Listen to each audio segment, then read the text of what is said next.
Pag nakakita kayo ng ganitong halaman, ang tawag ay tawa-tawa, talagang pahalagahan ninyo mga kapatid. Huwag nyong gamasin sa mga tabi ng inyong bahay, hayaan nyo silang dumami. Hindi naman ito mga kasagabal, hindi man ito lumalago ng malagong malago. Kasi po, mahalaga ito.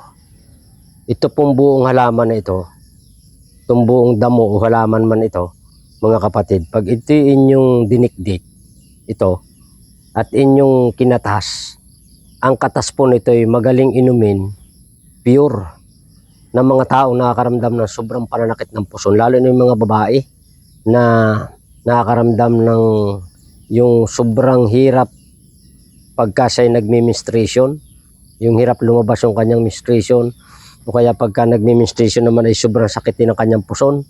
Makakatulong po yung katas nito na sariwa na inumin. Yung mga taong itong tiyan ay sobrang sakit dahil ang kanyang atay masyado nagsuffer sa kanyang mga kinain at ininom, makakatulong din ng malaki ang pag-inom ng purong katas nito. Yung sobrang sakit ng iyong pantog dahil hindi ka makaihi ng ayos, makakatulong din po ng malaki ang pag-inom ng sariwang katas nito. Ang isang kahanga-hanga sa halamang ito, na tawa-tawa, minamahal ko mga kapatid, ang ganito karami o mas marami pa dito, nalalagain ninyo, ay makakatulong ng malaki na pangmumog sa mga taong namamagaan tonsil o may mga tonsillitis. Maganda ring inumin, mga kapatid, pag ang mga tao ay bumababa yung platelet dahil sa nadali ng dengue, makakatulong po ng malaki. Ayon sa mga nakaranas na nito, at ito'y akin ding ginamit sa mga taong na dengue na, ay nakakatulong talaga ng malaki, minamahal ko mga kapatid. Mabilis siyang makapataas ng platelet, mga kapatid. Ang isa pa dito, minamahal ko mga kapatid, pag ito po iyong nilaga, pwede pong imumog pagka namamaga yung iyong dila o na-infeksyon yung dila mo, nagkasingaw, ang iyong bibig nagkasingaw din, ang iyong gilagid nagkasingaw, pwede pong imumog at walang masama kahit mainom, mga kapatid. Yun ang maganda sa halamang ito, pwedeng imumog at walang masama akong may inom mo, minamahal ko mga kapatid, kasi wala namang epektong masama sa katawan ng tao kahit mainom ito, minamahal ko mga kapatid. Ang dahon nito, itong purong dahon nito mga kapatid, ito purong-puro yan, didikdikin nyo.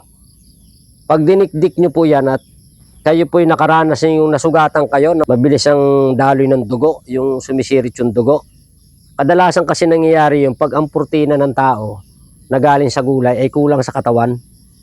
Pagka dinugo kayo ay mahirap maampat. Kasi ang naguhold ng dugo kadalasan ay yung protein. Yung mga protina na galing sa gulay at sa mga butil. Ngayon pag kulang kayo sa mga pagkain ng ganyan, pag nasugatan kayo, mabilis sumirit yung dugo, mahirap maampat. Makatulong po ng malaki ito. Itong dahon ng tawa-tawa, dikdikin po ninyo.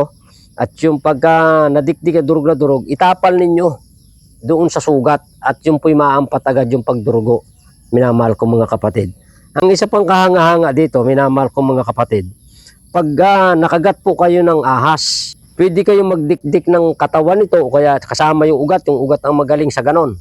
Yung ugat ay didikdikin nyo kasama yung katawan niyan at pipigain ninyo, didikdikin at pipigain at iinumin nyo yung katas o kaya pagkatapos nyong mainom yung dinikdik nyo na yun, itapal nyo doon sa tapat ng nakagat ng ahas. Minamahal ko mga kapatid, yun yung makakatulong ng malaki. Inyong gawin ay habang plano nyo dalhin sa ospital, ay pwede nyo nang gamitin muna yon para mapigilan ang pagkalat ng kamandag. Okay, ang isa pang kahanga-hanga dito, minamahal ko mga kapatid, pagka may problema po kayo sa mata, may pterygium kayo, may katarata, may glaucoma, yung mata nyo'y pakaramdam nyo laging tuyo, laging makati. Inyo pong, ayan po, may mga po yan, may mga mapuputi. Yan maputi po yan. Pag ginanon nyo po yan, may lumalabas na puti.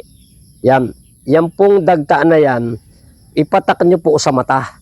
Napakagaling po. Ayon sa mga pag-aaral, yung dagtaan na yan, mayroon siyang content na tumutunaw ng pterygium, ng glaucoma. Basta tiyagaan lang po ninyo, minamahal ko mga kapatid. Yan po naman ay walang side effect na masama. Makatulong naman ng malaki, basta pagtiyagaan lang po ninyo na may pananalangin at may hingi ng awa sa Panginoon na maging kasangkapan ito para hindi kayo magastusan ng malaki. Ako'y naniniwala at ang ganitong halamang gamot na inyo magagamit ay makakatulong ng malaki para hindi kayo magastusan, hindi kayo masyadong maabala. Higit sa lahat, minamahal ko mga kapatid, huwag lumala ang inyong sakit. Pag ito gagawin nyo ng buong sikap na may panalangin at pagtsatsaga, ako ay niniwala na kayo pagpapalain ng Panginoon. Pagpalain po kayo ng Panginoon.